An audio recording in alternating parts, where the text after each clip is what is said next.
Well, I do want to be mindful of y'all's time, so we'll go ahead and get started. I want to thank y'all for joining us this evening for our session on how do you pick, and I am thankful and grateful for our two presenters today, Anthea Economy from the Westminster Schools and Heidi Waibel from Canyon School. And so I will go ahead and hand it over to them.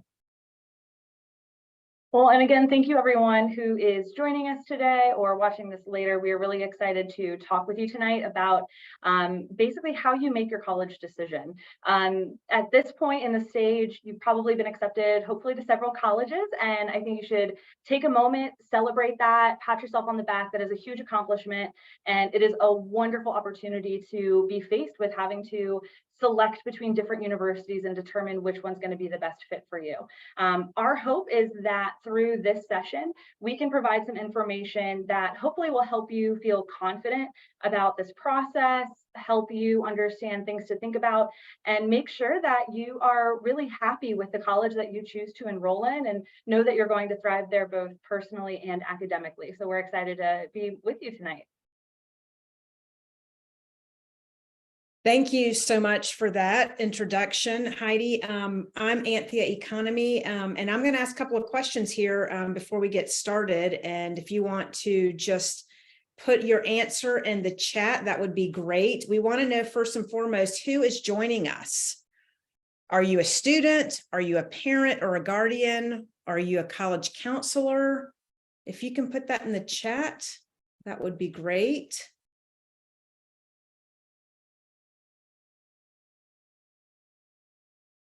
And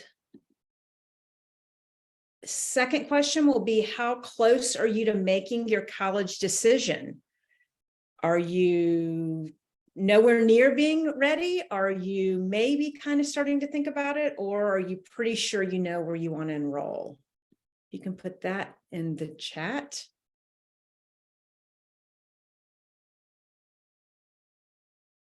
And then finally, what is a factor that is important to you in your decision-making process? What is an important factor for you? Maybe it's finances, maybe it's proximity to home, academic prestige, athletics, or maybe something else. You can just put that in the chat. Great.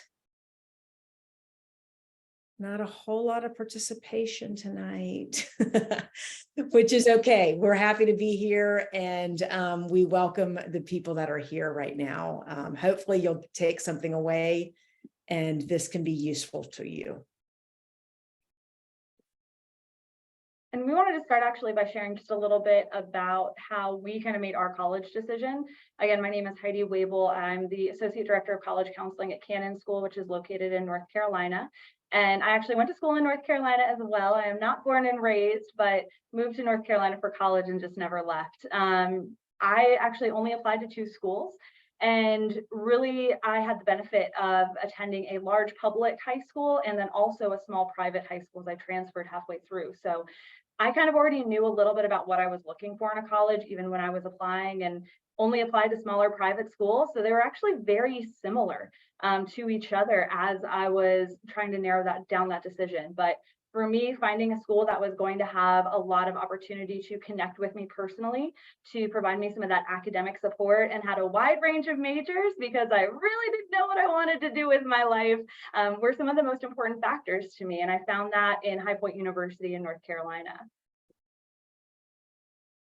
And I'm a first-generation Greek American. I grew up in a home with parents that placed education pretty high up on the list for my sisters and me. And when I was a senior in high school, my parents set the parameters for college so that I really knew how to approach the process. And there were 2 parameters for me.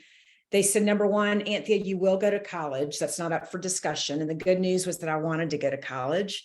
And the second thing they said was that I could go anywhere I wanted in the state of Georgia that is public. I am from Atlanta. I live in Atlanta. I have my whole life. So I got to work.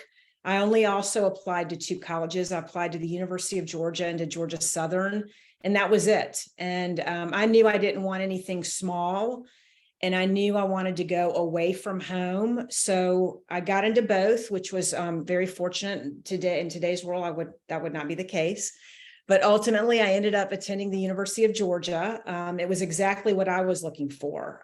It was far enough from home, but still close to visit for a weekend. It has serious athletics, which was an important factor for me. I was also able to explore different subject matters to see what it is that I wanted to study and learn, because going into college, I had no idea. And I had a great experience. I would not trade it for the world. In fact, I loved it so much that I ended up staying there to get a master's degree and even teach for a couple more years. So go Dogs. That's a little bit about my story.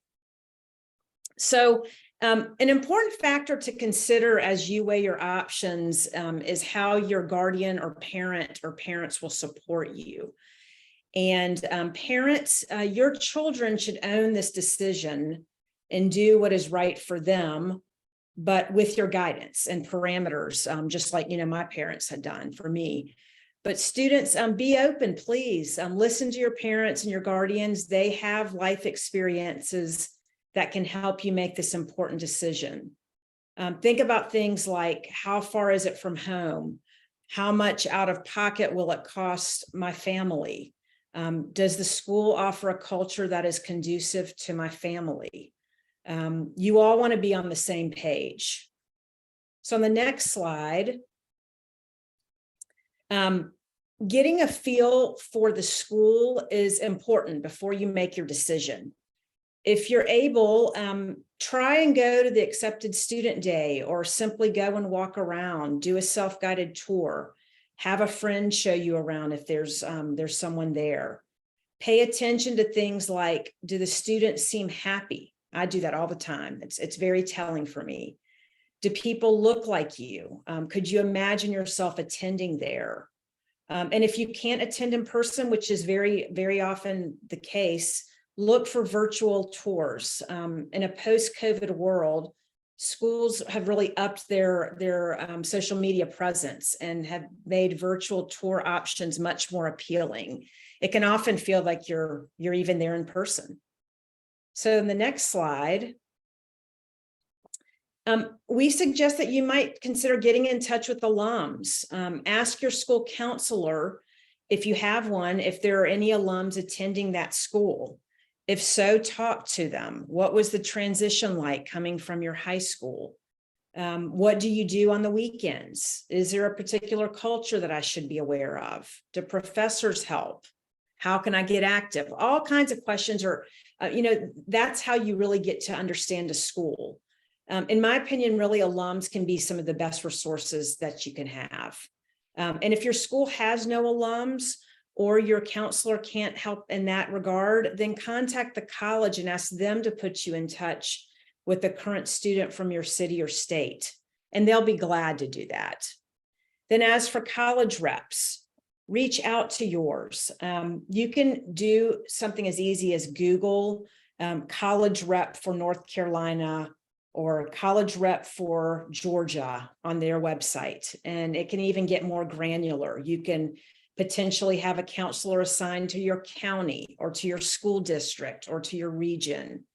Once you identify who that counselor is, reach out. They want to help you. That's really what they enjoy doing. And ultimately, they want you to attend. So you've already been admitted. Now's the time to do some of the heavy lifting and see what is going to be in your best interest and where you'll thrive the most. And then finally, you can also reach out to professors in your field of study. Do some research, look to see who teaches classes.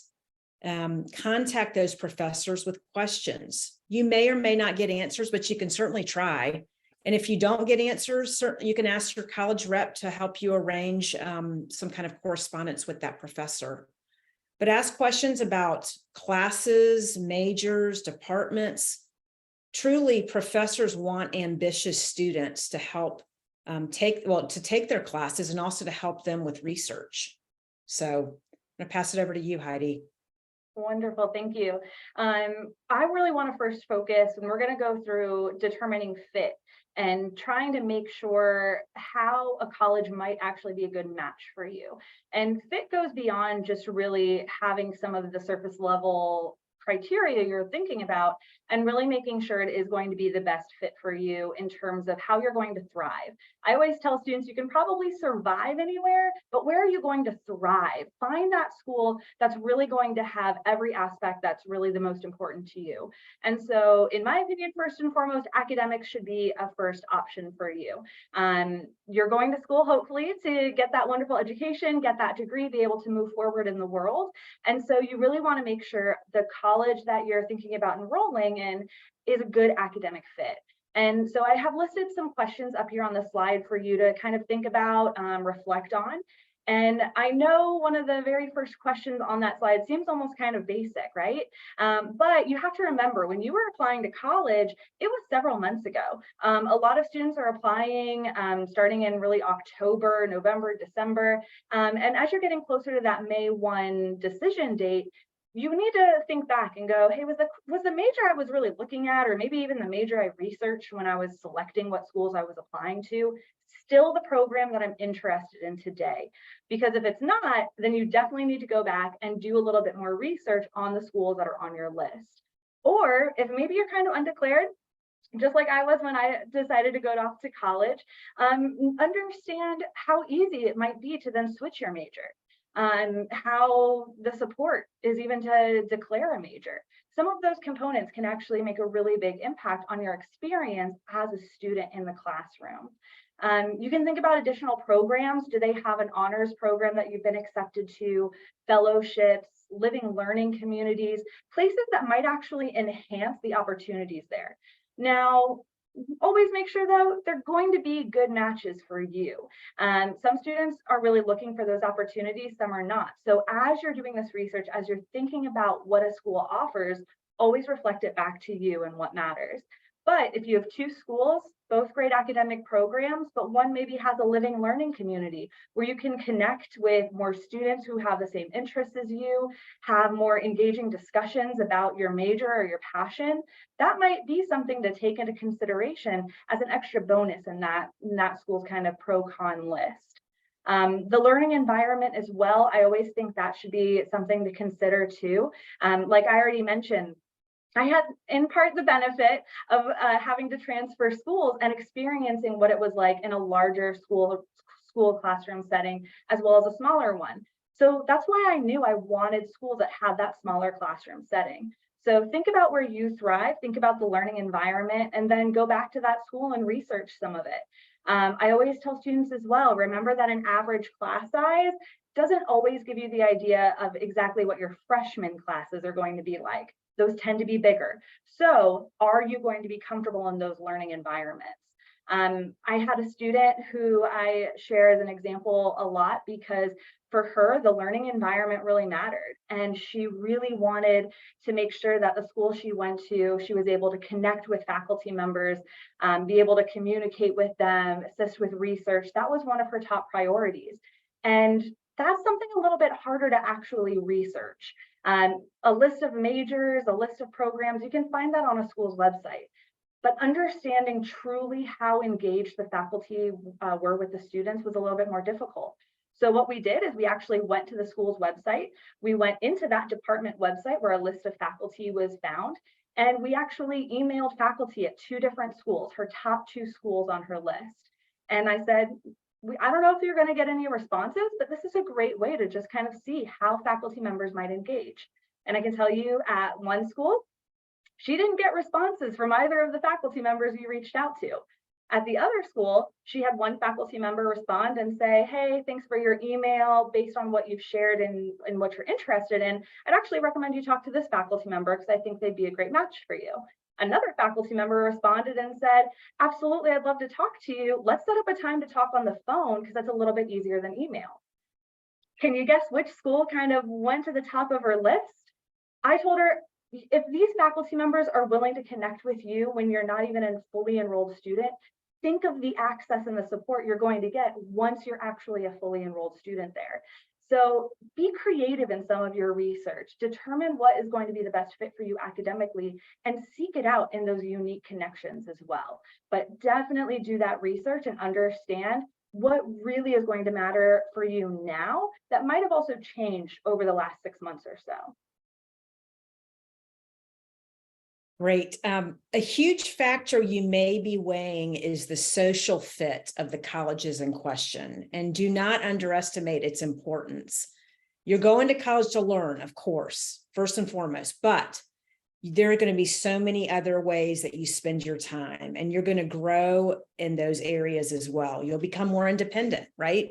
Some of you will learn how to do your laundry for the first time or cook for the first time. Some of you will be in cities for the first time or in rural areas for the first time. So you're going to make friends that you will most likely have for life in addition.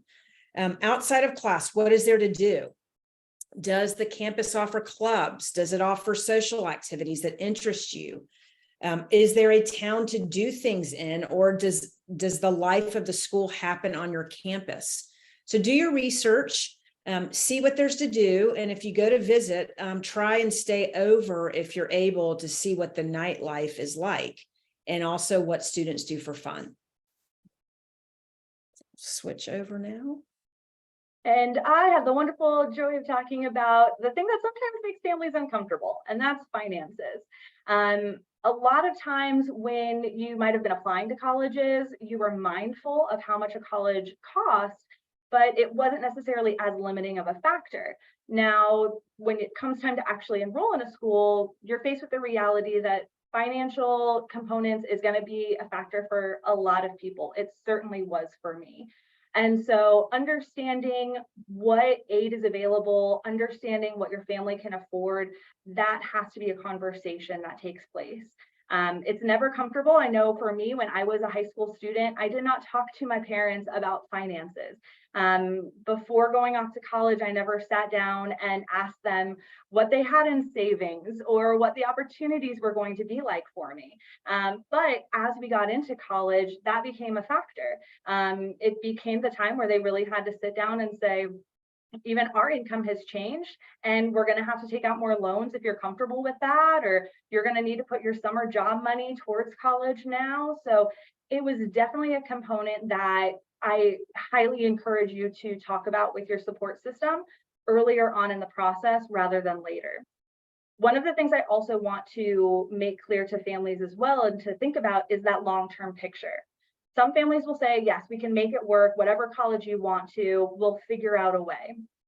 I love that support from a support system, from parents or guardians wanting to make their students' dreams come true. But I want you guys to be realistic as well. Oftentimes as well, when that is the mindset, you can certainly make year one happen, but make sure you're thinking about all the subsequent years after that.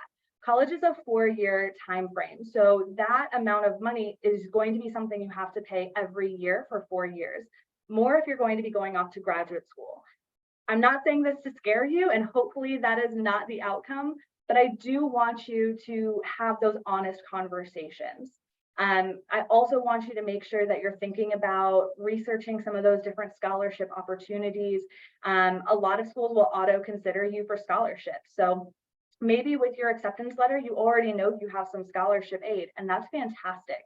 But do you know, is it renewable for all of the 4 years that you're going to be at college? Make sure you're checking on that. Are you looking to see if there are any additional scholarships that maybe you weren't aware of or weren't automatically considered for when you applied? A lot of schools will have programs like an honors program or fellowship opportunities that come with a little bit extra financial aid. Some schools have departmental scholarships that you can get once you're a sophomore in college as well, once you're already there and really doing well in their program. So look for all of those opportunities to understand what the financial fit is going to be like, not just for year one, but those subsequent years. I also always tell students, talk about loans. The dream is always to graduate from college loan and debt free. That's not the case for most people though. I'm only speaking for myself in this, but I always tell students it is okay to take out loans. Now, what level loans and how much, that's gonna be where that sometimes gets questionable and needs to be a comfort level for you. Taking out some loans, I'm okay with. Taking out a lot of loans, that I would be a little bit more hesitant on. But everyone's level is different. So again, talk with that support system, understand loans and understand kind of that payment process. I added a couple terms on here just to make sure you are aware that scholarships and grants, anything that you've gotten from the school or from federal aid, those do not need to be paid back at all, scholarships and grants. Loans do. So that's where you're going to be mindful, whether it's a federal loan or a private loan. I also included a little bit just about finding aid. If you have not yet filled out the FAFSA, I always encourage families to do so. That is how you get qualified for need-based aid. And so it's a remarkable way to, try and get some aid, even if you weren't expecting it. The CSS profile is only required by certain schools, but again, make sure if your school requires that you have submitted it. And then again, going back to looking for some of those scholarships and opportunities, check out the school websites, check out outside scholarships. Find those opportunities to maybe bring the price point down to something that you can really afford. One of the tools that I recommend to students is this financial aid worksheet. I found it online. This is actually a link in our resources page, so you'll have access to this later on. And I only kind of screenshotted the top part of the page for you guys to see right now. But essentially, it's a way to take into consideration the full financial aid packet that you've received from the different colleges you've been accepted to, and actually kind of break them down side by side. You, at this point, will know what your family is comfortable paying for college, what the amount of loans opportunities are available. And essentially, this takes you down break by break to say, this is how much it actually costs, the tuition, the room and board, your extra costs and expenses. For example, do you have to pay to park on campus if you're going to bring your car? Those type of fees add up. But then the next section allows you to list out all of your different grants, all of your different scholarships, see what that balance is. There is an additional section that talks about loans, so you can also see how that might come into play as well. So again, this is a great tool to be able to side by side compare your different schools and be able to see what might actually be the best financial fit for you in college.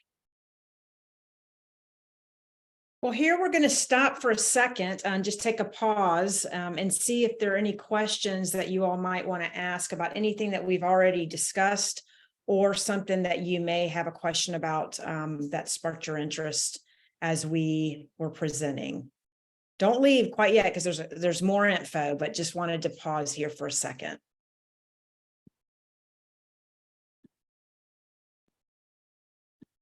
I think we're doing a great job. There's no questions coming in quite yet.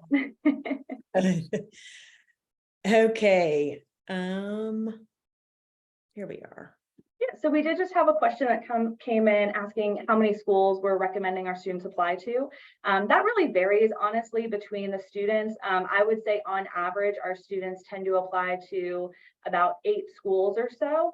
Some apply to less, some apply to more, though, at least at Canon. That gives us the chance. Honestly, the most important thing to us is that they're applying to at least a couple of schools that we feel they are likely going to be accepted to. Obviously, nothing is a guarantee in college admissions. We learn that every single year, but having a couple schools on the list that we feel are going to be positive outcomes gives us good knowledge that they're going to have some options when we get to this time of year. We also have students who apply to more target schools, or what we call reach schools, those more selective universities as well. Anthea, I don't know if you have a different response to that. I was going to say we average around 7 or 8 as well. And the big kind of catch for me also is to have those 2 anchor or foundational kinds of schools, at least, because things shift every year. And really schools, not just that you think your counselor thinks you're going to get into, but schools that you're going to be happy at and where you're going to thrive. And then maybe 2 50-50s, possibles. It could go either way depending on, how the overall pool looks. And then maybe 2, stretchier schools, because we know you're not going to get in if you don't try, right? If you go in with eyes wide open and you balance your list, I think that's a great way to approach it. And we always want to have more options, right? More yeses than nos, if at all possible. So hopefully that was a suitable answer. And here's another question. What kind of success are you seeing with students who are going test optional? And in my opinion, and Heidi, I'll let you answer this too. I think it's a mixed bag. You know, I think there are the test for schools that are test optional. For the most part, that really is the case. And schools are then looking at everything else more closely, the transcript, the extracurriculars, and it's just one less data point. And so certainly if a test score is going to be outside of the range of what that school publishes, and it's a test optional school, I think it's a great idea to not submit the test score and to, you know, kind of highlight what there is to highlight outside of that. But at my school, there are plenty of students that go test optional, but there are certain cases where one student in particular will submit to school A and not to school B or C. And so it's kind of a case by case, situation, but overall it's been okay. Yeah, I would completely agree with that. I think a lot of schools, when they say test optional, they do mean it. One of the things I will say though, as well, is for students, if you're not 100% confident whether you should submit test scores or not, if the school is test optional, talk to your school counselor if you have one, be able to connect that way. But I would also say if you're not 100% sure, call the school, call the college, speak to your admissions representative, because they ultimately want to be able to accept you as well. So oftentimes they will give you a response that will kind of clarify that for you. If you just call and say, hey, I have this type of test score, I'm not 100% sure if I should submit my scores or not. Oftentimes they will lead you in that right direction and help you out. So I would also recommend utilizing your school counselor, utilizing the actual college admissions representatives to try and determine if you should submit those scores or not. That's a fantastic question. Perfect. So do we want to move on? We'll get to some other questions, I think, at the end as well. So. All right, perfect. So the next thing is we always try and recommend that students kind of write it down. It seems so basic and so easy. However, it's surprising how fast that this little detail can sometimes slip out of students' minds. I think when you've been accepted to several colleges and you kind of know things about them that circulate in your brain, but when you actually go to make a decision, it's really hard to keep all of them in line, remember all the different things you liked or you don't like. Things will slip out of your mind. And so writing it all down, writing down what you like, what you don't like, also key, about each school can really help you determine that in the future, and kind of try and figure out what school really is the best fit for me. Now, one of the things I always want students to be really certain of, though, is you need to be true to your own opinions. I think one of the biggest issues that I face with students at this time of year as they're trying to make their decision is, are they making the decision that is truly the best fit for them because that school truly meets all of those criteria that they've written down, or are they worried about what other people might think or what other people have told them? So really be true to what your opinions are. You know you best. You know what you need to thrive. You know what you like and what you don't like. And utilize that to really start making that pro-con list. And I always tell students, be comfortable getting down into those tiny little things, because sometimes those are the things that are going to be most important. Also recognize, are there any deal makers or deal breakers that are the most important to you? If there's one specific thing that you need in a college and a school doesn't have it, but another school does, well, in making your decision as to where to enroll, that should be a factor that maybe weighs more heavily than some of the other smaller ones. So write it down, because writing it down will actually help you really understand what stands out, what has the strongest opportunities for you to, again, thrive and not just survive. So there are many important factors, as we've been talking about here, to consider. And if you organize your thoughts, like Heidi just said, and your preferences and your opinions, we think you'll be in good shape. I'm going to ask a few questions right now and look at the pictures and kind of think through. And parents, if you're here, counselors, if you're here, students, if you're here, think through these questions. Do I want to fly home to visit?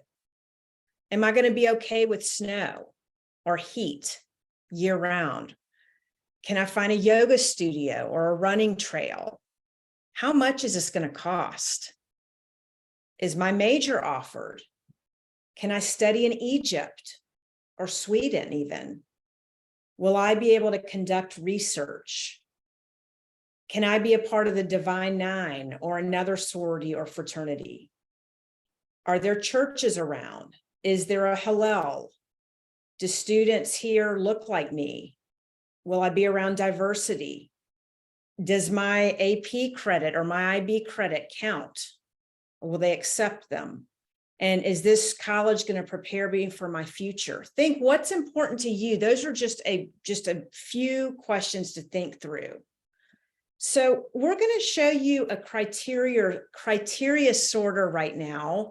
And we're going to actually share this with you as well. We have a PDF of it, and we also are going to have a shareable version for you that might help you start deciding what to do. I'm actually going to drop it right now into the chat. Let's see. Hopefully you can see that, and it's a form that you can copy and use as you wish, and fill it out. We encourage you to see what's important to you. Parents, you can fill it out as well, what's important to you, and then maybe compare with your student. Talk through it and see what ultimately is the best fit. Yeah, I love something like this. I think it's a great way to also really try and have that determination of how much does it really fit what you're interested in. So I love this, and like we said, we'll share it with you guys as well, which is awesome. All right, so our final little thing is kind of after tonight, after you've determined where you're going to enroll, because you've gotten some ideas as to how to make that decision from us, we just wanted to kind of go a little bit beyond. After you've made your decision, the entire process isn't quite over yet. And so we really wanted to make sure that you knew that once you have decided where you want to enroll, there are going to be some additional steps, such as, after you've submitted that deposit, you've committed to one school, you do need to withdraw your applications from the other schools that you had been accepted to. This helps the colleges understand who's actually going to be enrolling or not interested anymore. Look for those emails from the schools you have decided to attend. Because they're going to start sending you more information about things like orientation, housing, medical records that you might need to submit. So read those emails and then follow those instructions in the emails as well. Lastly, if you're on any wait list for a college, determine if you want to remain on that wait list or not. If you are going to remain on that wait list, understand what that process is it does vary from school to school, or if not, withdraw those applications as well. So those are just some things to kind of be mindful of if you have it, once you have made your final decision and you aren't sure kind of what to do next. But we just wanted to tail that at the very end, just to make sure you knew kind of those next steps too. These are going to be some of those resources that we talked about earlier, that financial aid workshop or worksheet, I'm sorry, that you can actually find and be able to fill out that financial difference. The criteria sorter that we just shared in the chat as well, so you can kind of determine what matters most to you and look at those different categories at each college. And then also some past ACAC sessions, as we know there's a great wealth of information out there, and we wanted to make sure to provide you with an opportunity to look over other sessions as well. So again, these are just some opportunities for you to be able to get a little bit more of that information after we leave you tonight. And I wanted to address one other question that came through about particular colleges, about ESE for ESE students. And if I'm not mistaken, I think I know the answer to this question.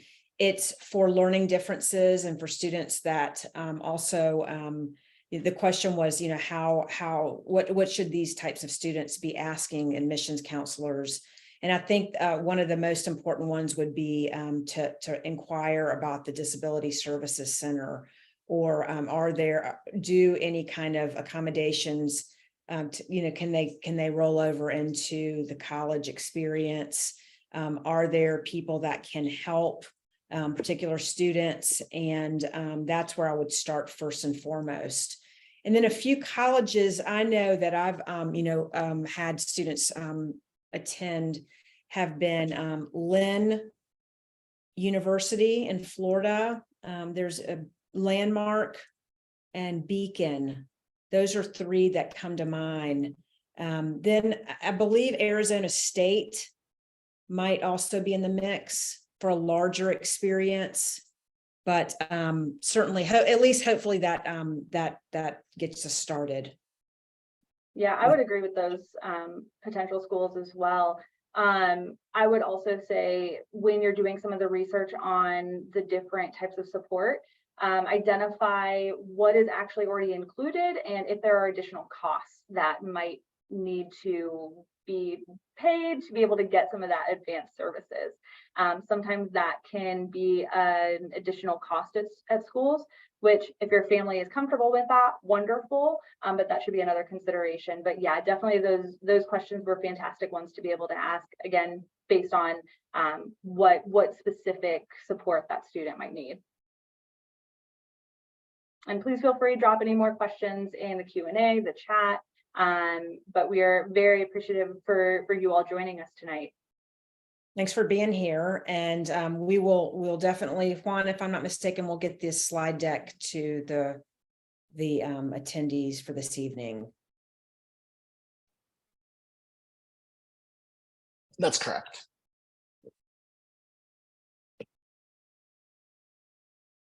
Well, we'll stick around for a little bit if you all have any questions. If not, enjoy your evening. Good luck with this important decision.